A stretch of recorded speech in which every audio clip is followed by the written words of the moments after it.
Un jeune milliardaire a donné de la nourriture à 2 sœurs jumelles dans une rue de la ville au milieu de l'hiver, et le lendemain, 3 voitures de police se sont présentées devant son hôtel particulier. L'horloge numérique de l'Audi RS7 clignotait 11h47 p.m. lorsque Michel Benoît ajusta une nouvelle fois le chauffage de la voiture. La température avait chuté de façon spectaculaire au cours des derniers jours, transformant Paris en un paysage presque surréaliste, avec des flocons de neige dansant paresseusement sous la lueur dorée des réverbères. Le quartier du Triangle d'Or, habituellement grouillant de costumes onéreux et de talons aiguilles pendant la journée, reposait maintenant dans un silence quasi sépulcral, rompu seulement par le rugissement occasionnel d'un taxi solitaire ou les pas pressés d'un travailleur de fin de soirée essayant de rentrer chez lui. Michel se massa les tempes, sentant la douleur lancinante familière qui accompagnait toujours les journées particulièrement stressantes.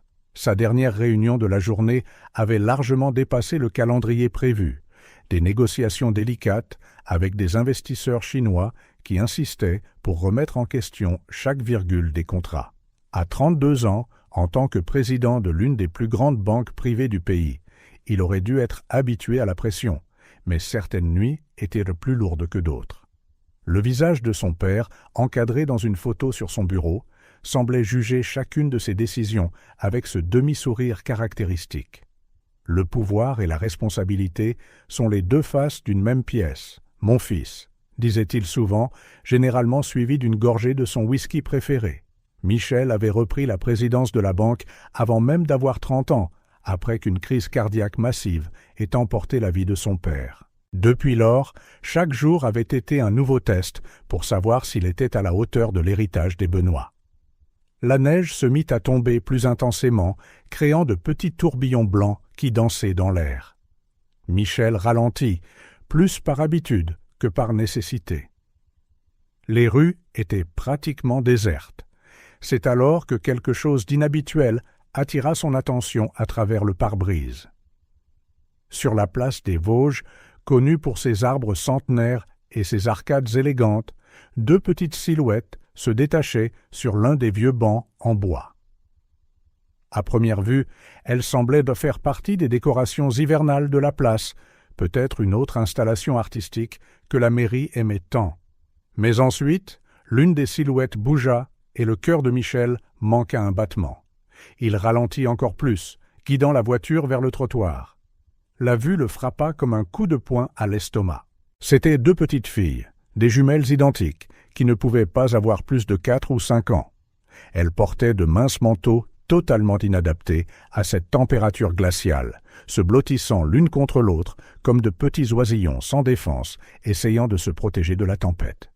« Mon Dieu !» murmura-t-il, garant la voiture à la hâte près du trottoir, de l'autre côté de la rue. Dans l'un des hôtels particuliers qui résistaient encore à la modernisation du quartier, un rideau de dentelle bougea discrètement, mais Michel était trop concentré sur les enfants pour le remarquer.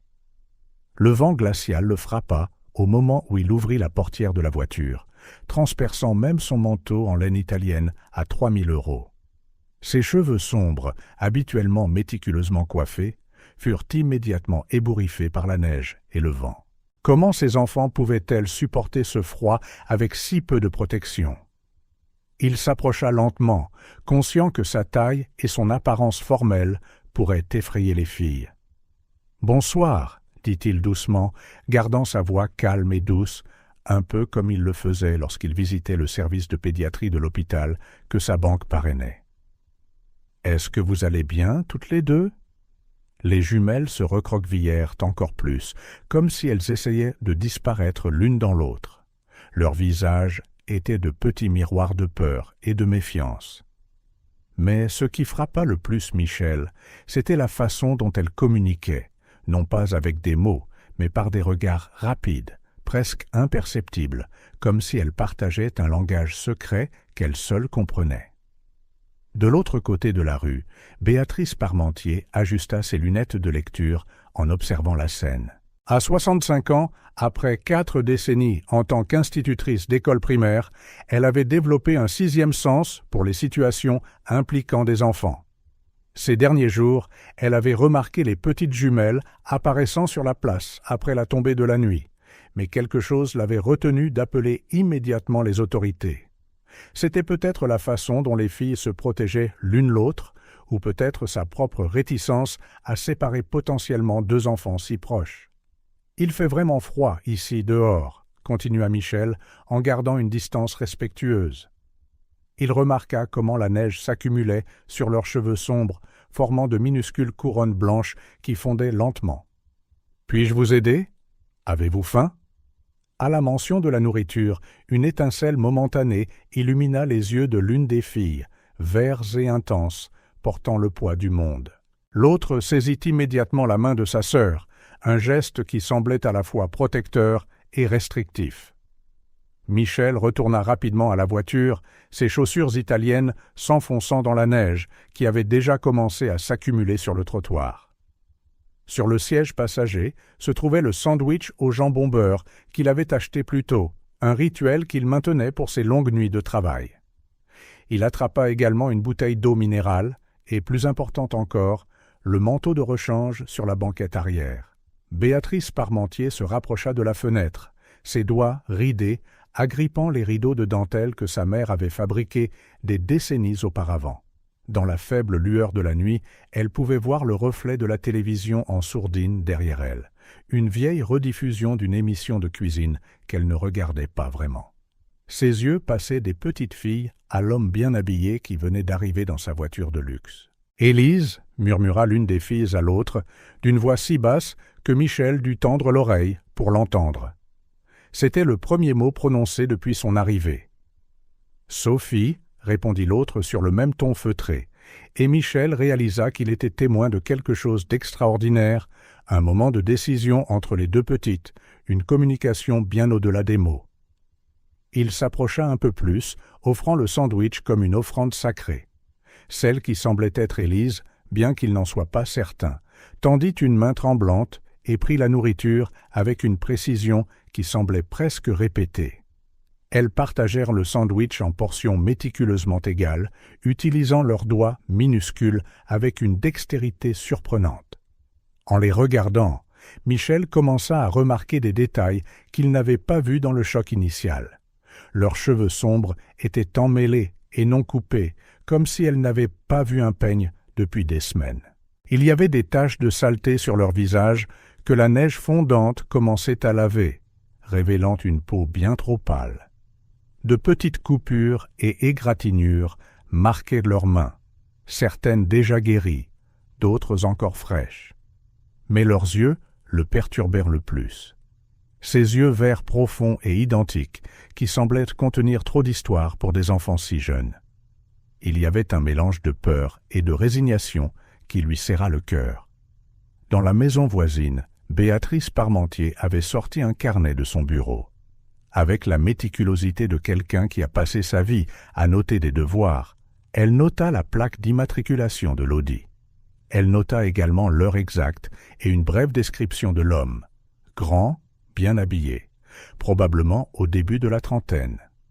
Ses années d'éducatrice lui avaient appris à faire confiance à son instinct, et quelque chose dans cette scène la troublait profondément. « Vous ne pouvez pas rester ici dehors », dit Michel après que les filles eurent d'eau fini de manger, en les regardant brosser les miettes de leurs vêtements avec des gestes identiques et synchronisés.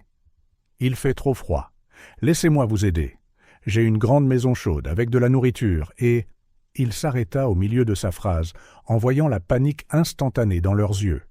Sophie, ou était-ce Élise, serra encore plus fort la main de sa sœur, ses petites articulations devenant blanches sous la force de sa prise. « Je ne vais pas vous faire de mal, » promit-il, ressentant une émotion qu'il ne pouvait pas entièrement nommer, quelque chose entre la compassion, l'inquiétude et un instinct plus profond, presque primal. « Vous pouvez rester ensemble tout le temps. Je veux juste m'assurer que vous êtes en sécurité et au chaud ce soir. » Les jumelles échangèrent un autre de ces regards énigmatiques qui semblèrent contenir des conversations entières. La neige tombait maintenant plus fort et Michel pouvait les voir trembler violemment, leurs lèvres commençant à prendre une teinte bleutée inquiétante. Ce fut Sophie qui prit la décision pour les deux. D'un mouvement soudain, Elle se leva, entraînant Élise avec elle.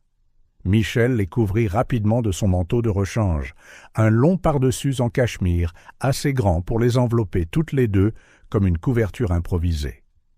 En les conduisant à la voiture, il sentit le poids de la responsabilité s'installer sur ses épaules, comme la neige qui tombait encore autour de lui.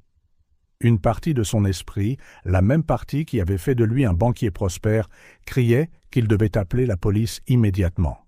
Mais quelque chose de plus fort, peut-être le même instinct qui l'avait fait s'arrêter cette nuit-là, lui disait qu'il devait d'abord protéger ses enfants.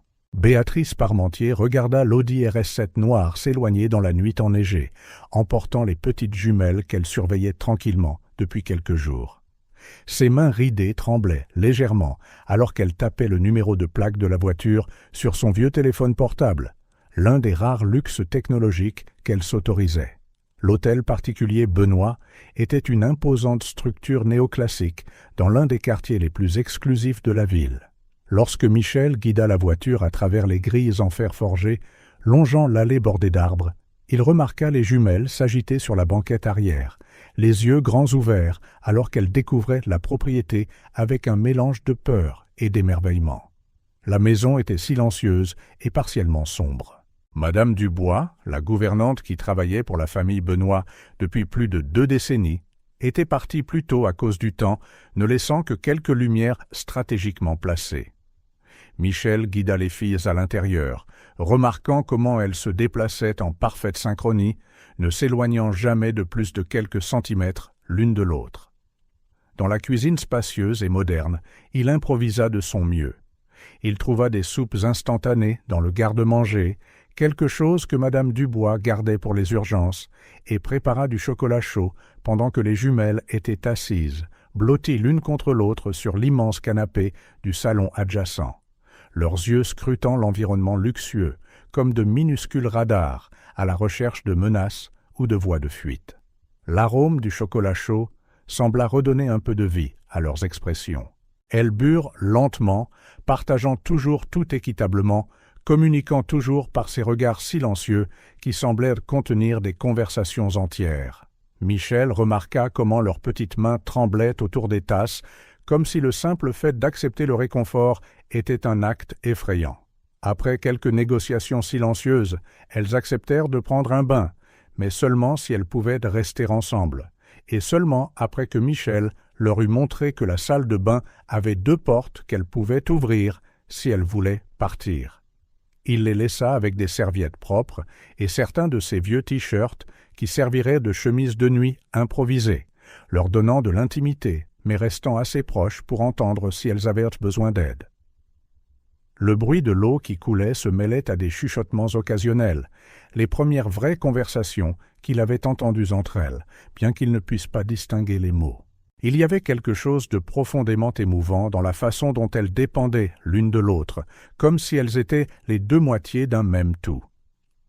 Dans la chambre d'amis principale, décorée dans des tons doux de bleu et de beige, les jumelles commencèrent enfin à montrer des signes d'épuisement. Michel les vit s'endormir, blotties l'une contre l'autre sur l'un des lits en king size, paraissant encore plus petites au milieu des draps en coton égyptien. Ce n'est qu'alors, en les regardant dans la lueur chaude d'une lampe de chevet, qu'il commença à remarquer les signes les plus troublants. Elles avaient de vieilles ecchymoses sur les bras, certaines déjà jaunâtres, d'autres encore verdâtres et violettes. Leur corps était trop petit pour leur âge apparent, avec des côtes visibles même à travers les t-shirts trop grands. Une série de petites cicatrices, dont certaines ressemblaient à des brûlures, parsemaient leurs bras et leurs jambes, racontant des histoires silencieuses de négligence ou pire. Dans son bureau au rez-de-chaussée, Michel se versa un doigt de whisky, mais ne le but pas. Le liquide ambré tourbillonnait simplement dans le verre alors qu'il passait les heures suivantes à alterner entre les sites web d'enfants disparus et les nouvelles récentes sur les abandons ou les enlèvements. À sa surprise et à son inquiétude croissante, il ne trouva aucune trace de jumelles disparues correspondant à la description d'Élise et Sophie. Ses recherches le menèrent à divers articles sur les enfants des rues, des statistiques sur l'abandon d'enfants et des études sur les jumeaux. Il apprit que les jumeaux identiques développaient souvent des langages privés et des liens profonds que les scientifiques ne pouvaient toujours pas entièrement comprendre. Il lut des cas de frères et sœurs qui ressentaient la douleur de l'autre, qui rêvaient les mêmes rêves, qui ne pouvaient pas vivre séparés. Le soleil commençait déjà à peindre l'horizon de teintes roses et dorées lorsque son téléphone vibra, le faisant sursauter. Les roues du premier fourgon de police dérapèrent légèrement sur la neige, recouvrant la rue devant l'hôtel particulier Benoît. La voiture noire et blanche s'arrêta brusquement, ses gyrophares clignotant en rouge et bleu contre l'imposante façade. Quelques secondes plus tard, un deuxième fourgon apparut par la droite, suivi immédiatement par un troisième par la gauche. Les trois véhicules formèrent une barricade de fortune aux portes de la propriété, leurs sirènes déchirant le silence du matin glacial. Michel était dans la cuisine, en train de préparer des crêpes pour les jumelles, lorsque le son des sirènes envahit l'hôtel particulier. Il courut vers le moniteur de sécurité et sentit son cœur s'arrêter net. 3 voitures de police bloquaient complètement son allée, leurs gyrophares projetant des ombres dansantes sur les murs de son bureau. Du premier fourgon, l'inspectrice Juliette Thomas sortit, ses cheveux grisonnants tirés en un chignon serré, contrastant avec son gilet pare-balles sombre. De la deuxième voiture, 2 officiers armés de fusils d'assaut émergèrent. Le troisième véhicule libéra 3 autres officiers qui prirent immédiatement des positions tactiques autour de la propriété. « Monsieur Benoît !» La voix de Thomas retentit à travers un mégaphone. « C'est la police. Nous avons un mandat. Sortez avec les mains là où nous pouvons les voir. » À l'étage, les jumelles se réveillèrent en sursaut au bruit. Les sirènes déclenchèrent une terreur primale dans leur petit corps et en quelques secondes, elles avaient disparu sous le lit king-size, tremblant et se blottissant l'une contre l'autre, en silence absolu. Michel regarda sur le moniteur les 3 voitures de police dominer son allée, leur lumière se reflétant sur les fenêtres pare-balles de l'hôtel particulier. Il savait que ce moment viendrait. Il était impossible de cacher 2 enfants longtemps, surtout pour quelqu'un de sa stature. « Je sors !» cria-t-il dans l'interphone. « J'ouvre les grilles !» Les grilles en fer commencèrent à s'ouvrir lentement, révélant plus clairement les 3 fourgons. Le premier, où Thomas était appuyé, portait le numéro 247 peint sur le côté. Le deuxième montrait le 315, ses officiers tenant toujours des fusils. Le troisième, marqué 429, gardait son moteur en marche, prêt à tout. Thomas fit un signe, et 6 officiers avancèrent en formation le long de l'allée de gravier qui crissait sous leurs bottes. 3 gardèrent leurs armes en position basse, tandis que les autres balayaient les environs de la propriété. Michel ouvrit la porte principale avant qu'il n'atteigne les marches en marbre. Il portait un pantalon de ville et une chemise blanche aux manches retroussées, essayant de paraître aussi inoffensif que possible. « Inspectrice Juliette Thomas », se présenta-t-elle, son insigne brillant contre son gilet. « Nous avons reçu un renseignement anonyme concernant 2 mineurs dans votre résidence. »« Je peux tout vous expliquer, » répondit Michel, gardant sa voix calme malgré la tension évidente. À travers les fenêtres du salon, il pouvait encore voir les 3 fourgons, leur lumière clignotant frénétiquement. « J'ai trouvé les filles hier soir, seules sur la place des Vosges. Il neigeait. Elles gelaient. Les mains là où nous pouvons les voir, monsieur Benoît, interrompit l'un des officiers de la deuxième voiture, ses mains toujours sur la poignée de son arme. Thomas coordonna tout par la radio accrochée à son gilet. Unité 247, maintenez la position avant. 315, continuez le balayage intérieur. 429, assurez-vous que personne ne s'échappe par l'arrière. À l'étage, l'équipe spécialisée tenta d'établir le contact avec les jumelles. Une femme officier s'agenouilla près du lit, parlant d'une voix douce. « Élise, Sophie, tout va bien, mes chéris. Personne ne va vous faire de mal. » Le silence fut la seule réponse. Seuls les yeux verts effrayés des filles étaient visibles dans l'espace sombre sous le lit, leurs petits corps si proches qu'ils semblaient se fondre l'un dans l'autre. Thomas conduisit Michel vers la zone d'interrogatoire improvisée dans la bibliothèque de l'hôtel particulier. À travers la fenêtre, Les lumières des 3 fourgons clignotaient encore, créant une atmosphère surréaliste au milieu des étagères de livres anciens. « Pourquoi n'avez-vous pas appelé la police immédiatement, monsieur Benoît ?» commença Thomas, son ton professionnel mais pas hostile. « Elles étaient terrifiées, » expliqua Michel, passant une main dans ses cheveux ébouriffés. Elles pouvaient à peine parler. Je devais d'abord gagner leur confiance. Si j'avais appelé la police à ce moment-là, réalisez-vous que vos actions, aussi bien intentionnées soient-elles, peuvent être interprétées très sérieusement ?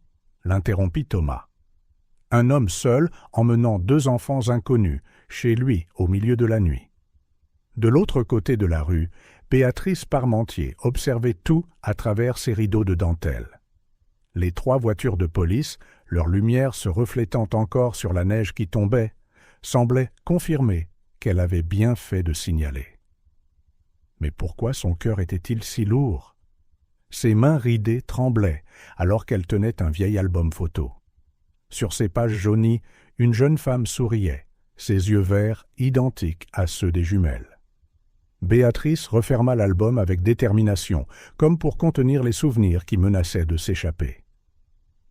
À l'hôtel particulier, la situation commença à changer lorsqu'une des assistantes sociales fit une petite percée avec les jumelles. Sophie, la plus courageuse des 2, tendit la main pour prendre du chocolat qu'on lui offrait. C'est à ce moment-là que Thomas retourna dans la chambre. « Monsieur Benoît » appela-t-elle, observant l'interaction de près. « Les filles semblent vous faire confiance, au moins un peu. C'est inhabituel, étant donné les circonstances. » Michel fit un pas en avant, gardant toujours ses mains visibles. « Élise, Sophie, c'est d'accord. L'inspectrice Thomas est là pour aider. » À la surprise de tous, Sophie sortit lentement de sous le lit, entraînant Élise avec elle. Leurs yeux verts restèrent de fixés sur Michel, comme pour chercher la confirmation que tout allait vraiment bien. Thomas ne manqua pas ce détail. En 20 ans de service, elle avait développé un 6e sens pour distinguer les criminels des bons samaritains, et quelque chose dans l'interaction entre Benoît et les jumelles ne correspondait pas au profil typique du prédateur. « Nous devons poursuivre notre enquête », annonça-t-elle après quelques heures d'observation et d'interrogatoire préliminaires, mais compte tenu des circonstances particulières et du lien apparent entre vous et les filles, je vais leur permettre de rester dans la maison sous surveillance policière. Les 3 fourgons restèrent garés devant l'hôtel particulier Benoît pour le reste de la journée, leur lumière maintenant éteinte, mais leur présence toujours imposante. De temps en temps, une camionnette de presse passait lentement, les photographes essayant de capturer des images de ce que les médias locaux appelaient déjà le mystère des jumelles Benoît. Cette nuit-là, après une journée épuisante de témoignages et d'enquêtes préliminaires, Thomas observa les jumelles à travers la paroi vitrée du salon. Elles avaient refusé de manger tout ce qui ne venait pas de Michel, et maintenant elles dormaient sur le canapé, portant toujours les chemises trop grandes qu'il leur avait prêtées. « Nous avons vérifié vos antécédents, » dit-elle à Michel, qui était à ses côtés. « Vous êtes aussi propre qu'un single malt de 30 ans d'âge. Et les filles ?» demanda-t-il, son inquiétude évidente. « Avez-vous trouvé quelque chose ?» Thomas secoua la tête. « Rien pour l'instant. C'est comme si elles étaient apparues de nulle part. Aucun rapport d'enfant disparu pour des jumelles correspondant à leur description. Pas d'ADN dans le système. » Dans la maison voisine, Béatrice prit enfin une décision. Elle décrocha le téléphone et composa un numéro qu'elle n'avait pas utilisé depuis des années. Après plusieurs sonneries, un répondeur se déclencha. « Ici le bureau de l'assistante sociale, Sophie Martel. Je suis actuellement indisponible. » Béatrice raccrocha avant de laisser un message.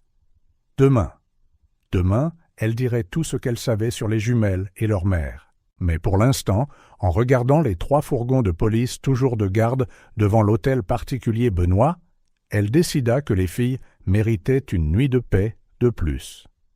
Michel passa la nuit sur le canapé, à côté des jumelles, sous l'œil vigilant d'un officier du fourgon 315. Quand Élise fit un cauchemar, c'est sa voix douce qui la calma, ainsi que l'étreinte de Sophie. Le mystère des jumelles Benoît ne faisait que commencer, et quelque part dans la ville, Béatrice Parmentier détenait la clé de toute l'énigme, luttant avec ses propres démons et souvenirs alors qu'elle décidait quand révéler la vérité qu'elle possédait. L'inspectrice Juliette Thomas fixa son regard sur l'écran de son ordinateur, relisant pour la 3e fois le rapport qu'elle venait de recevoir. Ses doigts tambourinaient nerveusement sur le bureau alors que les pièces du puzzle commençaient à s'assembler. « Rachel Dubois », murmura-t-elle, savourant la première piste solide après des jours d'enquête. Comment avons-nous pu manquer ça avant? Le rapport était clair. Rachel Dubois, 28 ans, tuée dans un accident de voiture il y a exactement un mois. Le véhicule avait dérapé dans un virage lors d'une tempête, faisant plusieurs tonneaux avant de s'immobiliser dans un fossé. Rachel était morte sur le coup. Ses filles jumelles, Élise et Sophie Dubois, âgées de 4 ans, n'étaient pas dans la voiture au moment de l'accident. Thomas décrocha le téléphone, sa main tremblant légèrement sous l'urgence de la découverte. « J'ai besoin de tous les dossiers sur l'affaire Dubois. »« Oui, l'accident du mois dernier. » Et localiser l'assistante sociale assignée aux enfants. À l'hôtel particulier Benoît, Michel regardait les jumelles jouer dans la véranda sous la surveillance constante de 2 policiers. Au cours des derniers jours, Élise et Sophie avaient commencé à s'ouvrir légèrement, bien qu'elles communiquent encore principalement par leurs regards silencieux. La sonnette retentit, et Michel sut déjà qui c'était avant même d'ouvrir la porte. Thomas entra avec un épais dossier sous le bras, son visage plus sérieux que d'habitude. « Nous avons découvert qui elles sont », annonça-t-elle sans préambule. Les heures suivantes furent un tourbillon de révélations. Thomas étala des photographies et des documents sur la table de la bibliothèque. Sur une photo, une jeune femme aux cheveux sombres et aux yeux verts souriait à l'appareil photo, tenant 2 nouveau-nés. « Rachel Dubois », expliqua Thomas, observant attentivement la réaction de Michel. Mère célibataire, travaillait comme professeur de musique, morte dans un accident de voiture il y a 1 mois. Michel sentit sa poitrine se serrer en regardant la photographie. Il y avait quelque chose de familier dans son visage, quelque chose qu'il ne pouvait pas tout à fait définir. Les filles étaient dans un foyer temporaire, continua Thomas. Elles se sont enfuies il y a 2 semaines. Personne n'a pu les retrouver jusqu'à maintenant. De l'autre côté de la rue, Béatrice Parmentier observait les mouvements à l'hôtel particulier par sa fenêtre. Elle vit Thomas arriver avec le dossier qui, elle le savait, contenait la vérité sur Rachel. Ses mains ridées agrippèrent la ceinture de sa robe de chambre alors que les souvenirs l'envahissaient. Rachel avait été plus qu'une voisine, elle était presque une fille. Béatrice l'avait vue grandir d'une adolescente rebelle à une jeune mère dévouée. Elle se souvint du jour où Rachel était apparue à sa porte, enceinte et effrayée, ayant besoin d'une épaule sur laquelle pleurer. « Alors, tu dois le lui dire », avait dit Rachel cette nuit lointaine, touchant doucement son ventre visiblement rond. « Il a le droit de savoir. » Mais Béatrice avait tenu sa promesse de garder le secret, même après la naissance des jumelles, même après le départ de Rachel. Maintenant, en regardant Michel par sa fenêtre, elle se demandait si elle avait fait le bon choix. Dans la bibliothèque de l'hôtel particulier, Thomas poursuivit son récit. Le foyer a signalé que les filles refusaient d'être séparées. Lorsque le personnel a essayé de les placer dans des chambres différentes, elles ont eu une crise de panique si grave qu'elles ont eu besoin d'une intervention médicale. Michel pensa aux nuits où les jumelles se réveillaient en hurlant « Maman ». Maintenant, tout avait un sens. « Ont-elles vu l'accident » demanda-t-il, redoutant la réponse. Thomas secoua la tête. « Non, elles étaient à l'école quand c'est arrivé. Mais depuis, c'est comme si elles s'étaient enfermées dans leur propre petit monde. » Dans la véranda, Élise et Sophie avaient cessé de jouer, comme si elles sentaient que quelque chose d'important se passait. Elles se blottirent de l'une contre l'autre, leurs yeux verts, les mêmes que ceux de Rachel, fixés sur la porte de la bibliothèque. « Que se passe-t-il maintenant » demanda Michel, une peur soudaine l'étreignant. L'idée de perdre les filles, après tout ce qu'elles avaient traversé ensemble, était insupportable. « Techniquement, elles devraient retourner dans le système, » dit Thomas, son ton professionnel masquant une sympathie évidente. « Mais compte tenu du traumatisme qu'elles ont subi et du lien inhabituel qu'elles semblent avoir avec vous. » Béatrice Parmentier regarda Thomas quitter l'hôtel particulier des heures plus tard. Elle sortit son vieil album photo, le feuilletant jusqu'à ce qu'elle trouve une image spécifique. Rachel, à 16 ans, assise au piano dans la maison des Dubois. La ressemblance avec les jumelles était frappante. Cette nuit-là, Michel s'assit avec les filles dans leur lit improvisé, dans la chambre d'amis. Élise tenait l'un des ours en peluche qu'il avait acheté, tandis que Sophie tordait distraitement une mèche de ses propres cheveux, un geste si réminiscent de leur mère sur les photos que c'en était presque douloureux. « Elle vous manque, n'est-ce pas » demanda-t-il doucement. C'était la première fois que les jumelles pleuraient devant lui, pas des larmes hystériques de peur ou de cauchemar, mais des larmes silencieuses d'un chagrin trop profond pour que des enfants si jeunes le comprennent pleinement. Michel les enveloppa dans ses bras, sentant leur petit corps trembler de sanglots étouffés. « C'est bon, » murmura-t-il, « c'est bon de pleurer. » De retour à son bureau au commissariat, Thomas poursuivit son enquête. Quelque chose dans l'histoire ne collait toujours pas tout à fait. Pourquoi les jumelles s'étaient-elles enfuies spécifiquement dans ce quartier de la ville? Pourquoi, parmi toutes les personnes qui auraient pu les aider, le destin les avait-il amenées à Michel Benoît? Béatrice Parmentier restait à sa fenêtre, le poids du secret qu'elle portait devenant plus lourd de jour en jour. Sur son bureau se trouvait une enveloppe scellée contenant une lettre que Rachel avait laissée, à ne livrer que si quelque chose lui arrivait. « Pas encore », murmura Béatrice en regardant les lumières de l'hôtel particulier Benoît. « Ce n'est pas encore le moment. » Michel passa la nuit à faire des recherches sur Rachel Dubois sur son ordinateur portable. Il trouva des articles sur des récitals de piano qu'elle avait donnés, des photos de remises de diplômes, de petites mentions dans les journaux locaux. Dans chaque image, ce sentiment persistant de familiarité le hantait. Les jumelles dormaient, blotties l'une contre l'autre comme toujours, mais quelque chose avait changé. C'était comme si une partie du fardeau avait été enlevée de leurs petites épaules, le fardeau du secret de qui elles étaient, de leur mère, de leur passé.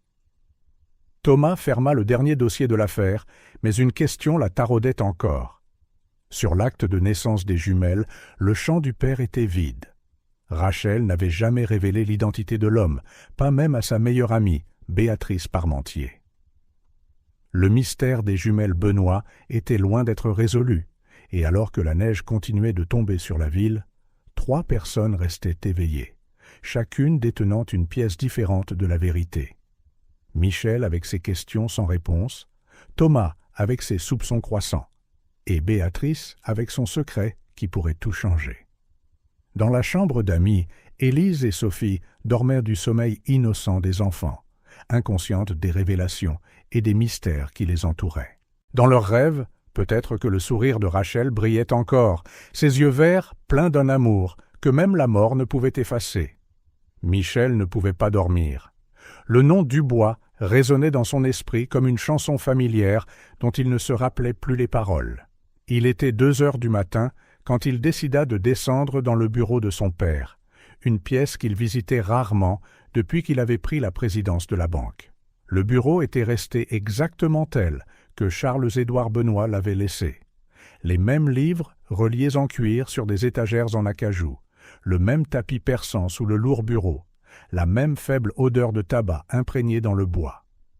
Michel alluma la lampe de bureau en bronze et des ombres dansèrent sur le papier peint vert foncé.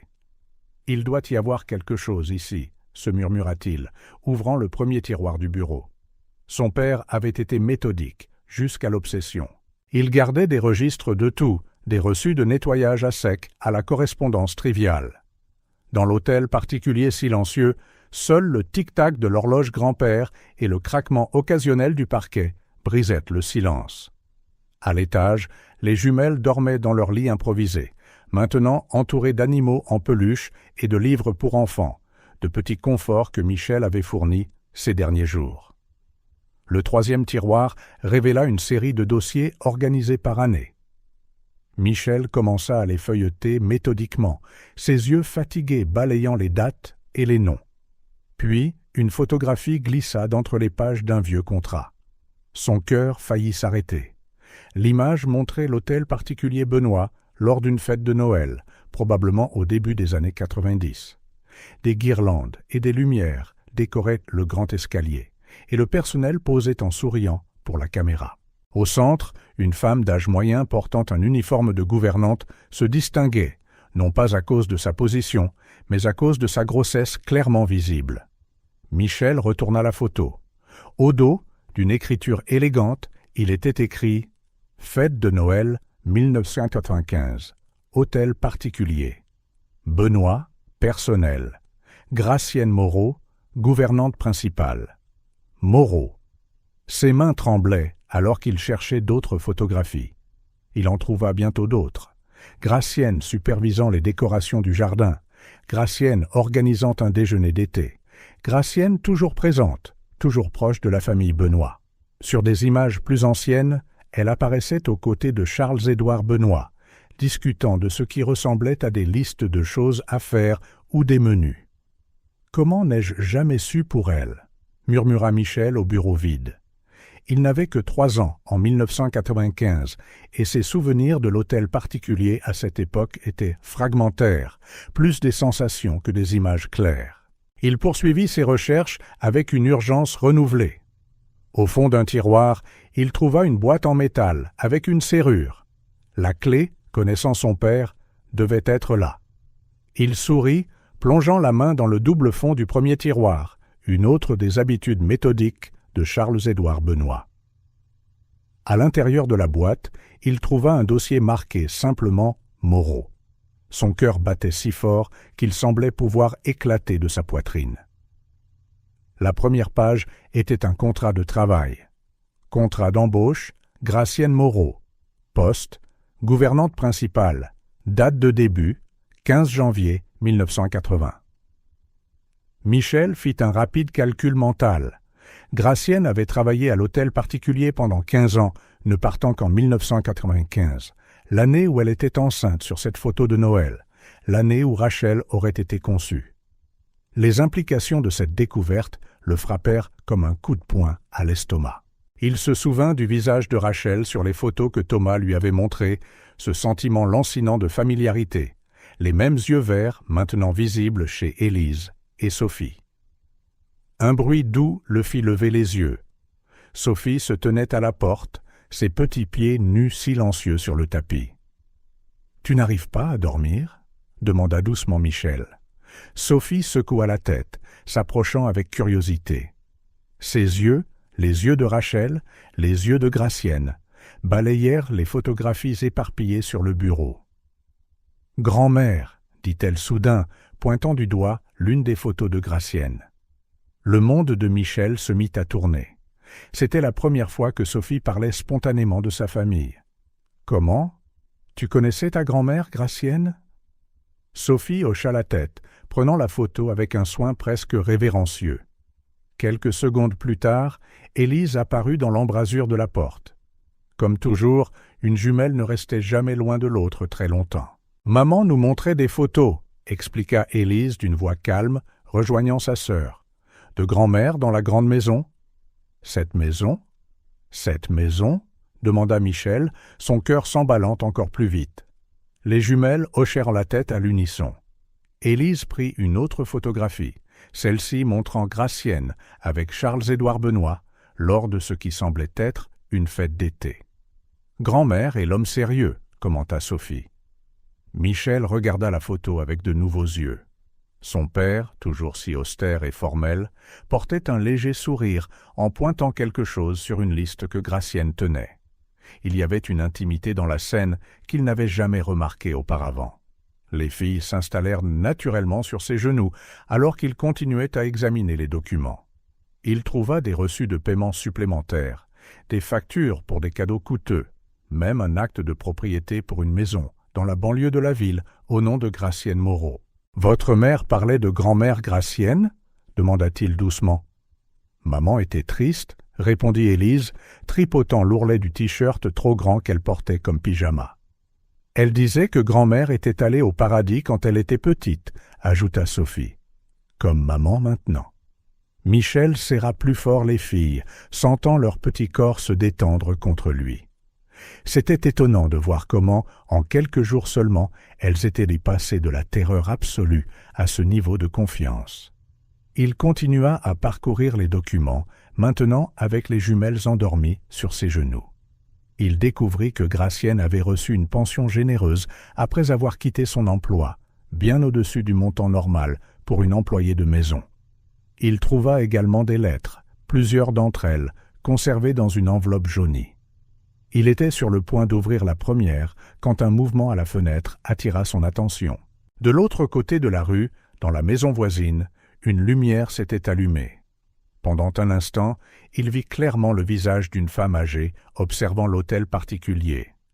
Béatrice Parmentier, la mystérieuse voisine qui avait fait le signalement anonyme. Quel rôle jouait-elle dans tout cela?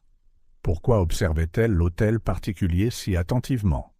Et pourquoi, même après avoir découvert que les jumelles étaient en sécurité, continuait-elle sa veillée silencieuse?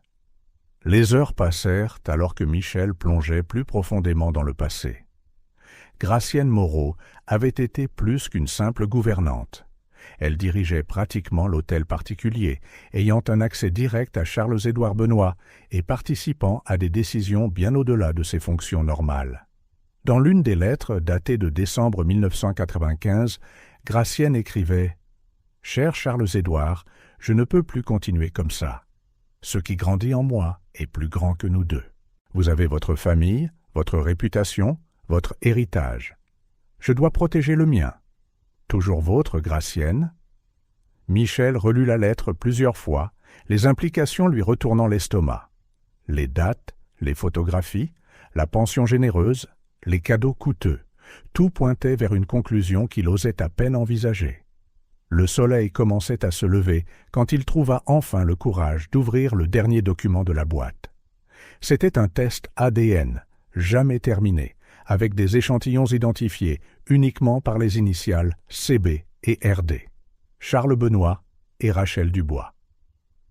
Les jumelles s'agitèrent sur ses genoux, se réveillant au premier rayon de soleil entrant par la fenêtre du bureau.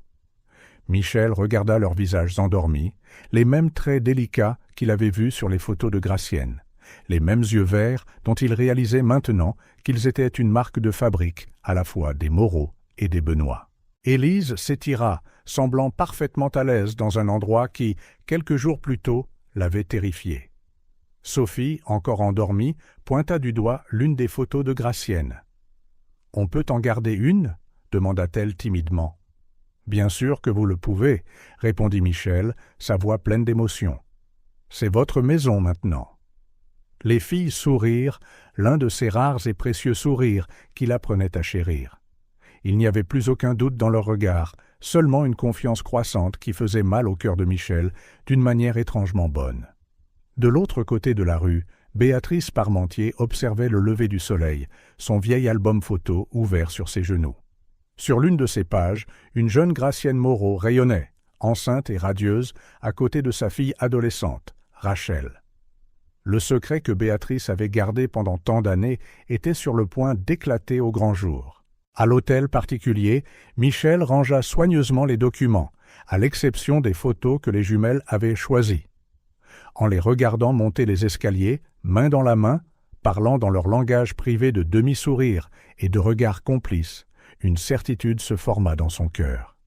Peu importe ce que ces documents révélaient, peu importe les secrets que le passé détenait encore, Élise et Sophie étaient sa famille maintenant, et il ferait n'importe quoi pour les protéger. La sonnette retentit dans l'hôtel particulier Benoît, par un matin d'hiver particulièrement froid.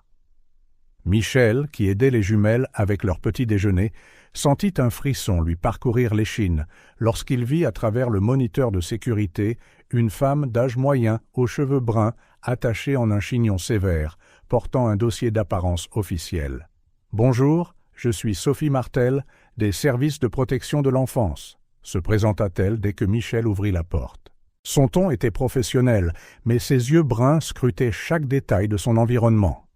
« Je suis ici pour discuter de la situation des jumelles Dubois. » Michel sentit son estomac se nouer. Il savait que ce moment viendrait, mais pas si tôt. « S'il vous plaît, entrez. Mais je dois vous avertir, les filles sont extrêmement méfiantes envers les étrangers. » Dans la cuisine, Élise et Sophie arrêtèrent de manger leurs crêpes au moment où elles entendirent la voix inconnue. Leurs yeux verts se croisèrent dans l'un de ces dialogues silencieux qu'elles seules comprenaient. Avant que Michel ne puisse dire quoi que ce soit, elles avaient disparu. « Est-ce que cela arrive souvent ?» demanda Sophie Martel, notant les assiettes abandonnées sur la table. « Elles font des progrès, » expliqua Michel, sa voix calme malgré sa nervosité croissante. Il y a une semaine, elle parlait à peine. Maintenant, elle me parle, elle joue, elle sourit, même parfois. Martel sortit un bloc-notes de son dossier. « Monsieur Benoît, je dois être clair. La situation actuelle est très irrégulière. 2 mineurs sous la garde non officielle d'un homme seul, sans lien de parenté prouvé. » À ce sujet, l'interrompit Michel, j'ai trouvé des documents qui pourraient indiquer un lien de parenté. Gracienne Moreau, la grand-mère des filles, a travaillé ici à l'hôtel particulier pendant 15 ans. L'assistante sociale haussa un sourcil. Intéressant, mais sans pertinence pour le statut juridique immédiat. Je suis venu pour ramener les jumelles dans le système de placement familial. La panique que Michel ressentit dut se voir sur son visage, car Martel adoucit légèrement son ton. « Je comprends que vous vous soyez attaché à elle, monsieur Benoît, mais il y a des procédures qui doivent être suivies. S'il vous plaît, plaida Michel, au moins, laissez-moi vous montrer à quel point elles vont bien ici, comment elles se sont améliorées. » Martel consulta sa montre. « Vous avez 15 minutes. » Michel la conduisit à travers le premier étage de l'hôtel particulier, montrant les espaces que les jumelles avaient commencé à s'approprier. Le salon avait maintenant un panier de jouets dans un coin. La bibliothèque avait gagné une étagère basse de livres pour enfants. La cuisine affichait des dessins colorés, scotchés au réfrigérateur. « Élise, » appela-t-il doucement. « Sophie, c'est bon, mes chéris, vous pouvez sortir. » Un léger mouvement derrière les rideaux de la salle de musique attira l'attention de Martel. Les jumelles se cachaient là, blotties l'une contre l'autre comme toujours, leurs yeux verts observant l'assistante sociale avec un mélange de peur et de méfiance. « Bonjour les filles » tenta Martel, sa voix professionnelle masquant des années d'expérience avec des enfants traumatisés. « Je suis Sophie. Je suis venue voir comment vous allez. » Les jumelles se rapprochèrent, leurs petits corps se fondant pratiquement. Michel fit un pas vers elle, et quelque chose d'extraordinaire se produisit. Au lieu de reculer comme elles le faisaient avec n'importe quel adulte, les filles tendirent leurs mains vers lui. Martel observa attentivement alors que Michel s'agenouillait près des rideaux, gardant une distance respectueuse. « C'est bon, » murmura-t-il. « Personne ne va vous faire de mal. Je le promets. » Sophie, la jumelle la plus courageuse, fut la première à émerger, entraînant Élise avec elle. Leurs petites mains s'accrochèrent à la chemise de Michel comme s'il était une ancre dans une tempête. « Elles ne font confiance qu'à lui, » commenta une voix âgée depuis l'embrasure de la porte. Martel se tourna pour voir l'inspectrice Thomas qui venait d'arriver. L'officier vétéran avait continué à suivre l'affaire même après les découvertes initiales sur l'identité des filles. « Juliette, » salua Martel, « je ne savais pas que vous étiez toujours impliquée. »« Il y a quelque chose de spécial ici, » répondit Thomas, ses yeux expérimentés évaluant la scène. « En 20 ans de service, je n'ai jamais vu d'enfant traumatisé se remettre si vite. » Les jumelles, toujours accrochées à Michel, observèrent la conversation des adultes avec une appréhension évidente. Élise se mit à trembler légèrement, et Sophie l'enlaça immédiatement plus fort. « Madame Martel, » dit Michel, sa voix ferme malgré la peur qu'il ressentait. « Je sais que cette situation est irrégulière, je sais qu'il y a des procédures, mais regardez-les. Pensez-vous vraiment que arracher ces enfants d'un autre endroit où elles se sentent en sécurité est la meilleure solution ?» Martel consulta ses notes. Le rapport du foyer disait qu'elles refusaient de manger, ne dormaient pas et paniquaient si quelqu'un essayait de les séparer. « Et maintenant, » intervint Thomas, « regardez le frigo, les dessins. Voyez comment elles se déplacent dans la maison, comment elles ne se cachent pas tout le temps. » Comme pour confirmer les paroles de Thomas, Sophie murmura quelque chose à l'oreille d'Élise, qui hocha timidement la tête. Elles marchèrent, main dans la main, jusqu'au panier à jouets où Sophie sortit un dessin. Pour vous, dit-elle doucement, tendant le papier à Martel. L'assistante sociale prit le dessin avec précaution. Il montrait l'hôtel particulier avec 5 personnages devant. 2 petits se tenant la main, de toute évidence les jumelles, une silhouette plus grande représentant Michel, et 2 silhouettes dans le ciel, étiquetées d'une écriture enfantine, maman et grand-mère. Martel sentit sa résolution professionnelle vaciller.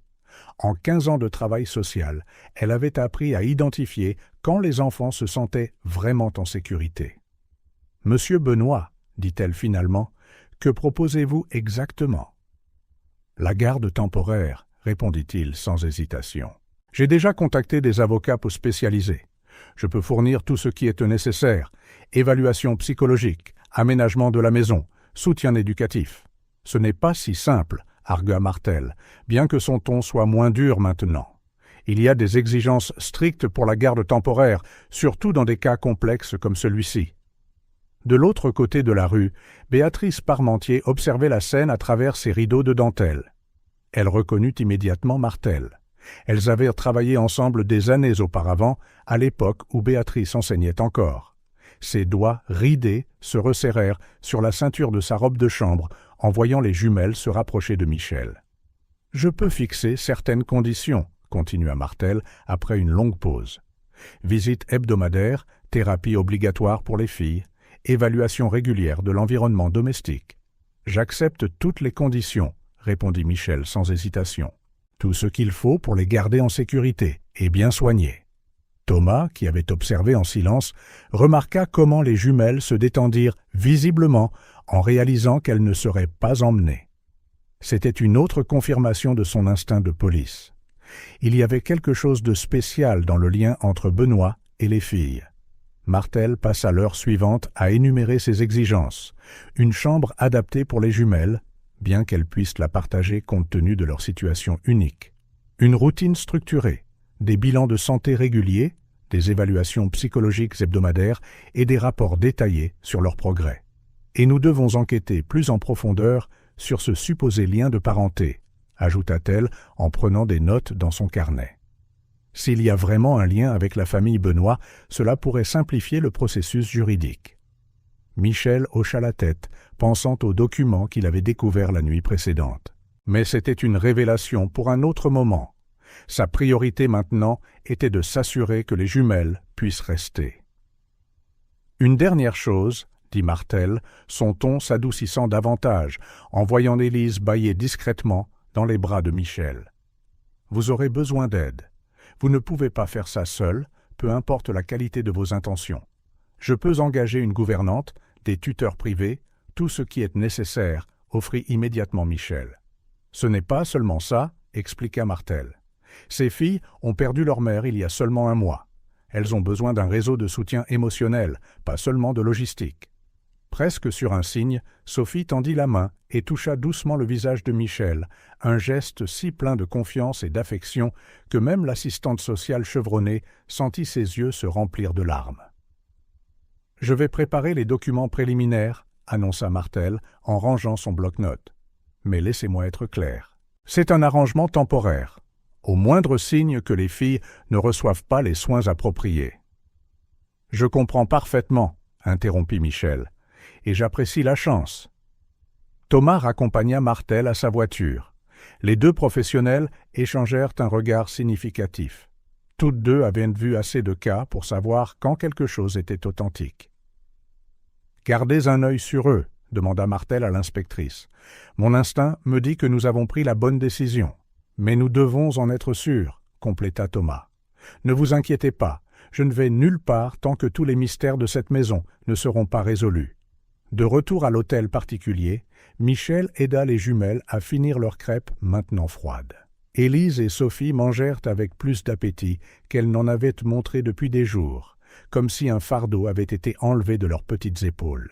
Béatrice Parmentier regarda la voiture de Martel s'éloigner, des larmes silencieuses roulant sur ses joues ridées. Dans ses genoux, l'enveloppe contenant la vérité sur Rachel et les jumelles semblait plus lourde que jamais. Mais en voyant comment les filles progressaient enfin, comment elles semblaient avoir trouvé un peu de paix, elle décida que son secret pouvait attendre encore un peu. Michel passa le reste de la journée au téléphone avec ses avocats, entamant officiellement le processus de garde temporaire. Entre les appels, il remarqua comment les jumelles devenaient plus détendues, jouant avec leurs ours en peluche sur le tapis du salon, jetant occasionnellement un coup d'œil dans sa direction, comme pour confirmer qu'il était toujours là.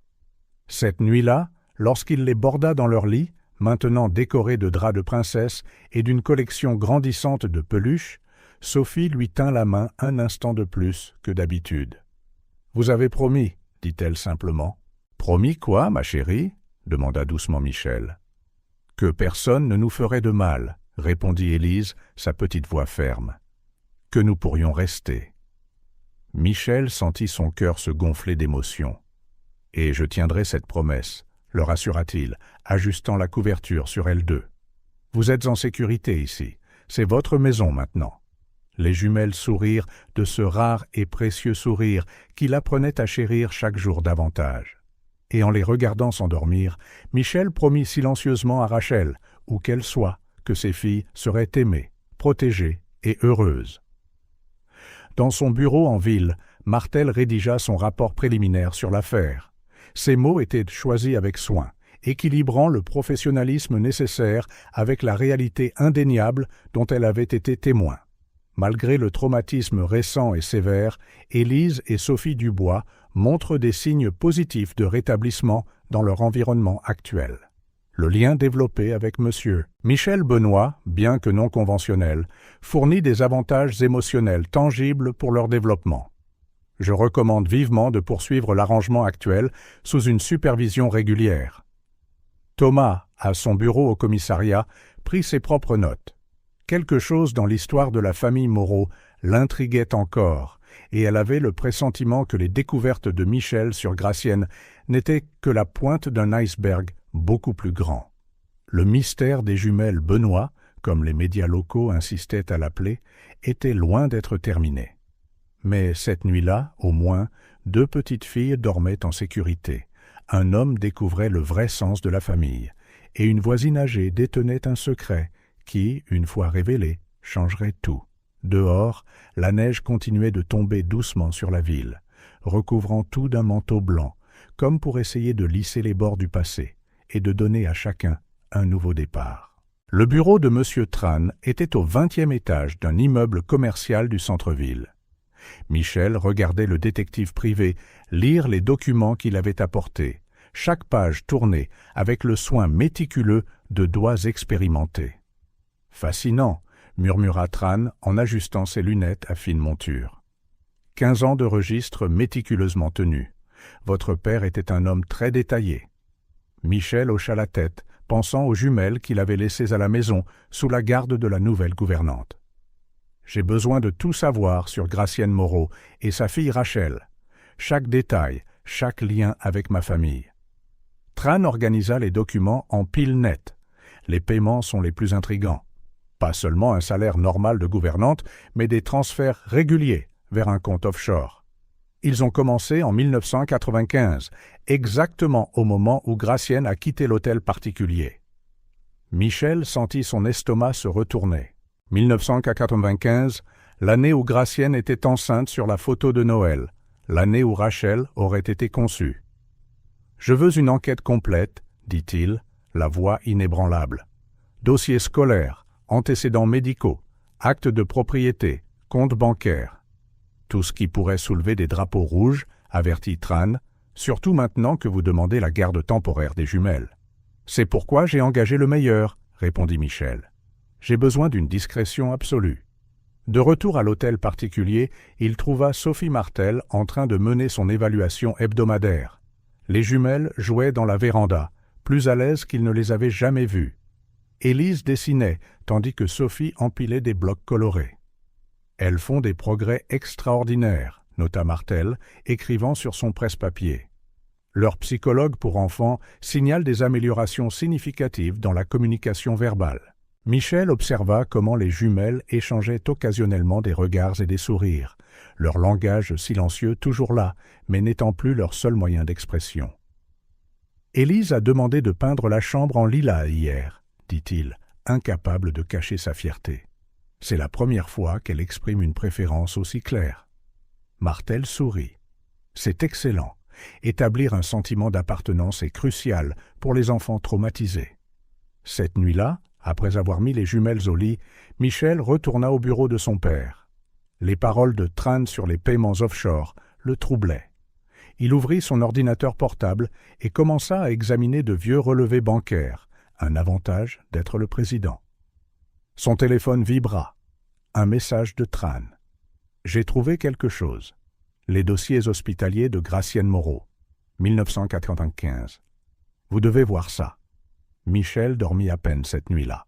À l'aube, il était de retour au bureau de Tran, les mains tremblant légèrement en prenant les documents.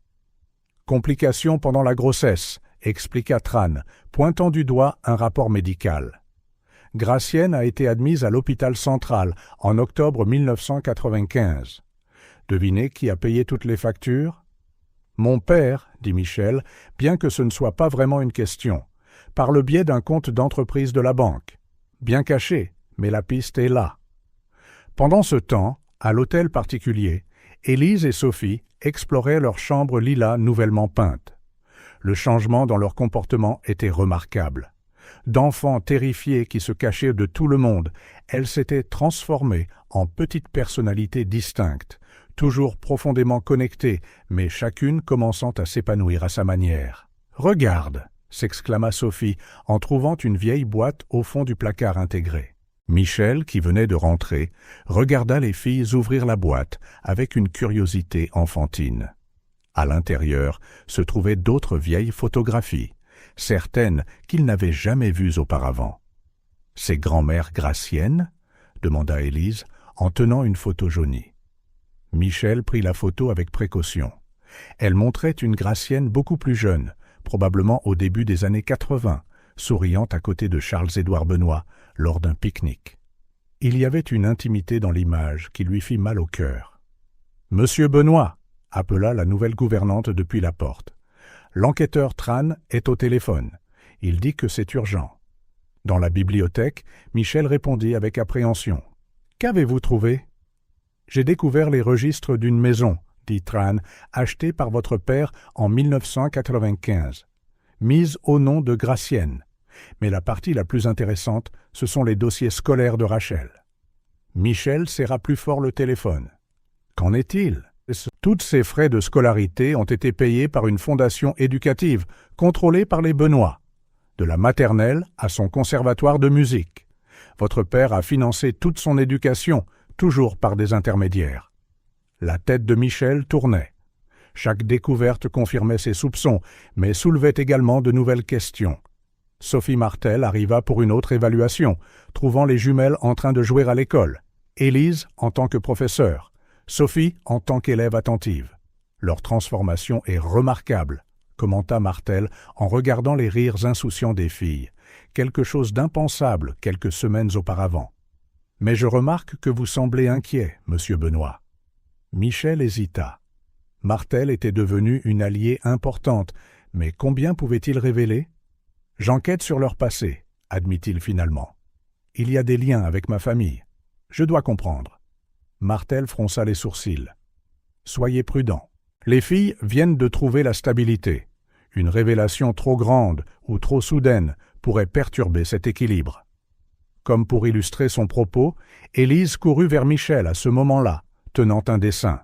« Regarde, c'est notre famille. » Le dessin représentait l'hôtel particulier, avec plusieurs personnages, les jumelles, Michel, et dans le ciel, Rachel et Gracienne. Mais il y avait aussi une figure plus distante, un homme en costume qu'Élise avait étiqueté grand-père. « Qui est-ce, ma chérie ?» demanda doucement Michel.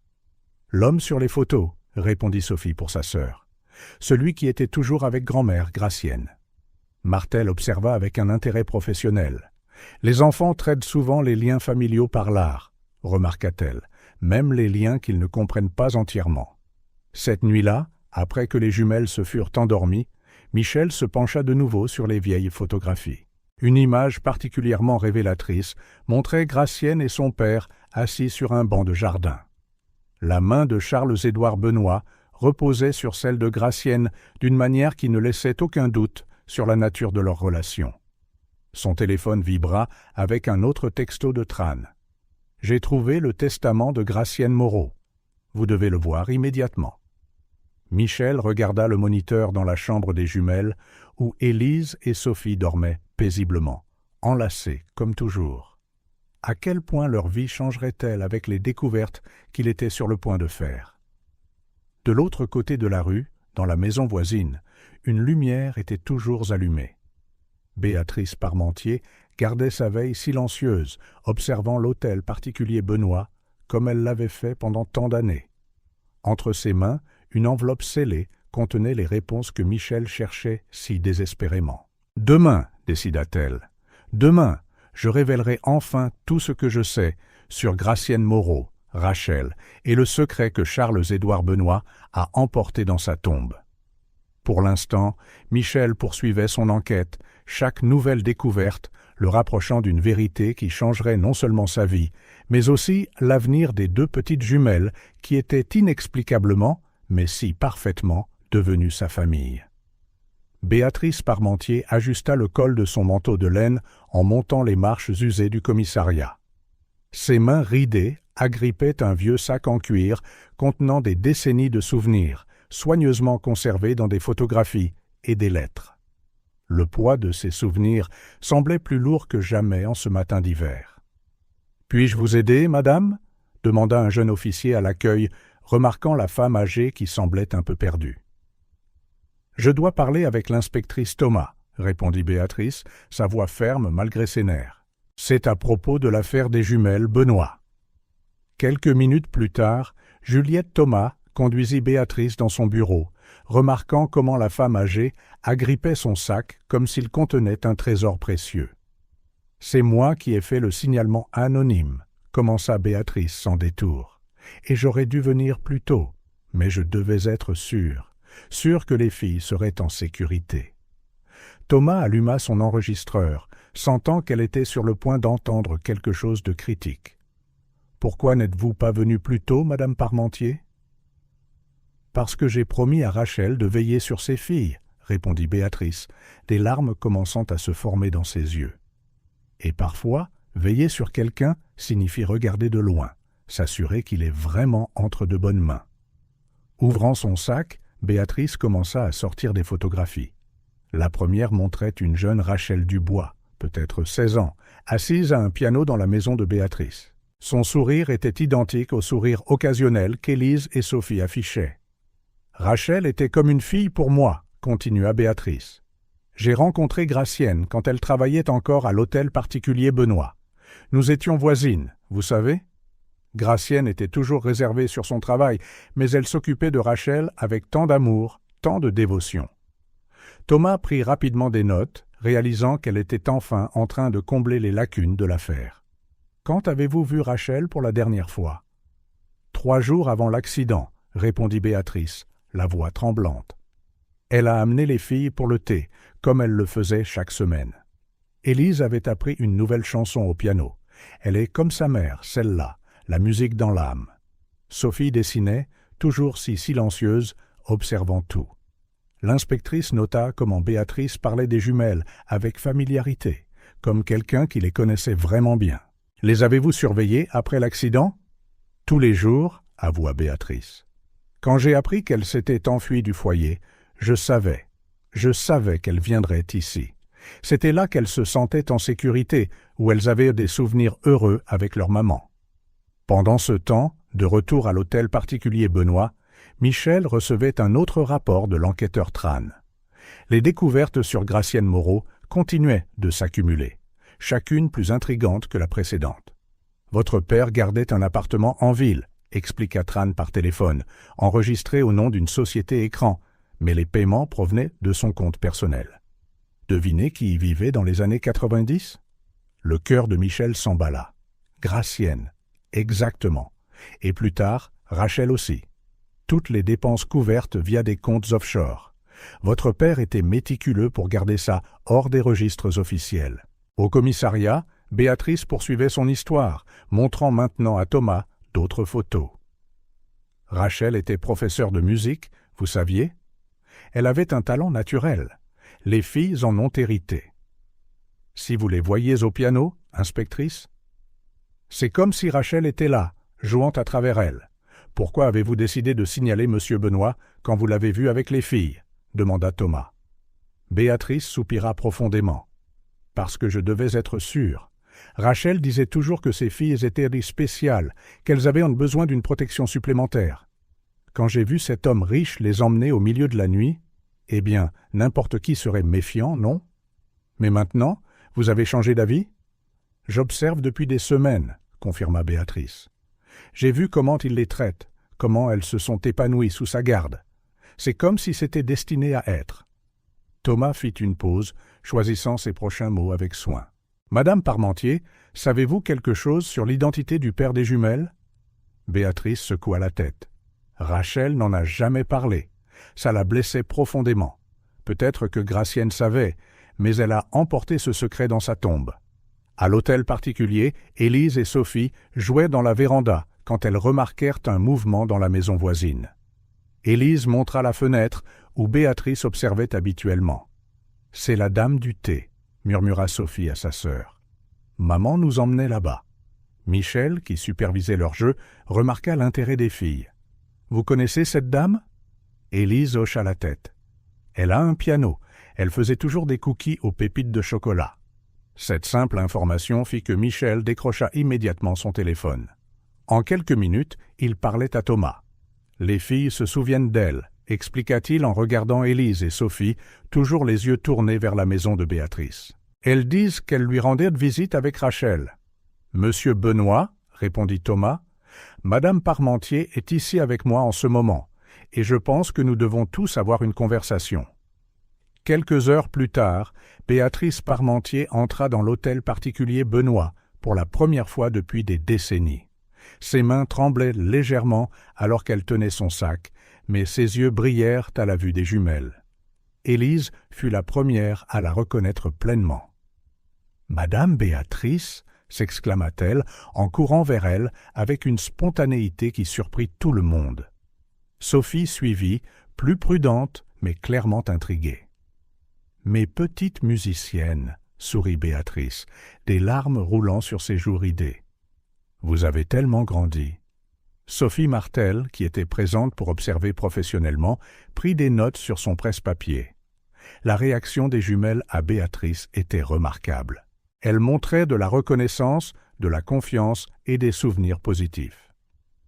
Les visites hebdomadaires étaient une constante dans leur vie, expliqua Béatrice, alors que tout le monde s'installait dans le salon.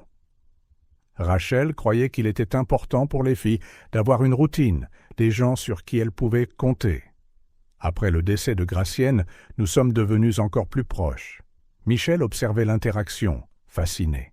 « Pourquoi n'êtes-vous pas venu plus tôt ?»« La peur, » admit Béatrice. « Quand je vous ai vu avec elle cette nuit-là, tous mes instincts de protection se sont déchaînés. Rachel disait toujours que nous devions être très prudents avec les filles. Il y avait quelque chose dont elle avait peur, bien qu'elle ne m'ait jamais dit exactement quoi. » Thomas, également présente, remarqua la réaction de Michel à cette information. « Monsieur Benoît, y a-t-il quelque chose que vous aimeriez partager ?» Michel hésita, jetant un coup d'œil aux jumelles qui montraient maintenant avec enthousiasme à Béatrice leur dernier dessin de leur mère. « J'ai découvert certaines choses sur le passé, sur Gracienne, son lien avec ma famille. » Béatrice leva les yeux, soudain très intéressée. Gracienne travaillait ici quand Rachel est née. Elle n'a jamais beaucoup parlé de cette époque, mais elle s'assurait toujours que Rachel avait tout ce dont elle avait besoin. C'était comme si quelqu'un veillait sur elle à distance. « Mon père » termina doucement Michel. « Charles-Édouard, Benoît. » Un lourd silence tomba sur la pièce. Béatrice sembla traiter cette information, ses mains agrippant son sac encore plus fort. Il venait parfois en visite, révéla-t-elle finalement. N'entrait jamais, juste regardait depuis sa voiture. Rachel l'appelait « l'homme à la voiture noire ». Je ne savais pas qui il était vraiment. Sophie Martel prit d'autres notes, observant comment les pièces du puzzle tombaient en place. La présence d'une figure familière comme Madame Parmentier pourrait être extrêmement bénéfique pour les jumelles, dit-elle, surtout maintenant, pendant cette période de transition. Comme pour confirmer son évaluation, Élise s'approcha de Béatrice avec une partition. « Pouvez-vous nous remontrer » demanda-t-elle timidement. « La chanson que maman jouait. » Béatrice regarda Michel pour approbation. Il hocha la tête, ému par le lien qui se formait sous ses yeux. Dans la salle de musique, Béatrice commença à jouer une douce mélodie au piano. Élise et Sophie se rapprochèrent, leurs yeux verts, les yeux de Rachel, les yeux de Gracienne, fixés sur les touches. Rachel jouait ça pour elle tous les soirs, expliqua Béatrice, la voix pleine d'émotion. Elle disait que c'était une berceuse spéciale, transmise par Gracienne. Michel les regardait, sentant son cœur se serrer. Quelque part dans sa mémoire, la mélodie semblait familière, peut-être quelque chose qu'il avait entendu résonner dans les couloirs de l'hôtel particulier il y a longtemps, quand Gracienne était encore la gouvernante. Thomas profita de l'interlude musical pour tirer Michel à part. « Est-ce que Tran a trouvé autre chose ?»« Beaucoup de documents, » confirma Michel à voix basse. « Paiements réguliers, propriétés, comptes offshore. Mon père a soutenu Gracienne et Rachel pendant des années, toujours dans les coulisses. Et le testament ?» insista Thomas. Tran est en train de décoder les détails juridiques, mais il y a quelque chose à propos d'un fonds fiduciaire créé pour Rachel et ses éventuels descendants. Béatrice, enseignant maintenant à Élise les bonnes positions des doigts sur le piano, semblait inconsciente de la conversation des adultes. Elle était complètement concentrée sur les jumelles, sur la façon dont Sophie regardait sa sœur avec fierté, sur la façon dont Élise se mordait la lèvre en concentration, tout comme Rachel le faisait. Rachel serait si heureuse, remarqua Béatrice plus tard, alors qu'ils partageaient tous le thé dans la bibliothèque. De voir les filles ici, en sécurité, apprenant à nouveau la musique. C'est tout ce qu'elle a toujours voulu pour elle. Martel prit ses dernières notes de la journée.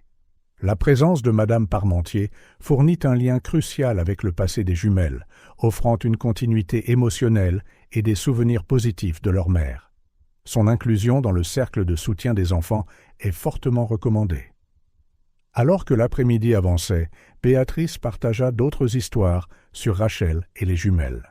Elle parla des récitals impromptus dans son salon, de la façon dont Gracienne apparaissait parfois de manière inattendue, avec des cadeaux pour sa petite fille, et des dimanches après-midi, où Rachel amenait les filles pour faire des biscuits. « Gracienne ne m'a jamais beaucoup parlé de son temps ici, » dit Béatrice, en jetant un coup d'œil autour de la bibliothèque. Mais elle a toujours parlé de cet hôtel particulier, avec une affection particulière, comme s'il contenait des souvenirs précieux. Michel pensa aux documents que Tran avait découverts, aux photographies de son père avec Gracienne, aux paiements secrets et aux propriétés cachées. Plus il en apprenait sur le passé, plus il était certain d'un lien profond entre les familles Benoît et Moreau. « Madame Parmentier, commença-t-il prudemment, savez-vous si Gracienne a laissé des documents, une lettre pour Rachel ?» Béatrice hésita, sa tasse de thé tremblant légèrement. Rachel avait une boîte à souvenirs. Après l'accident, j'ai gardé certaines de ses affaires. Pour les filles, pour quand elles seront plus grandes. Thomas et Martel échangèrent des regards éloquents. Tout document laissé par Gracienne ou Rachel pourrait être crucial pour établir légalement le lien de parenté que Michel soupçonnait.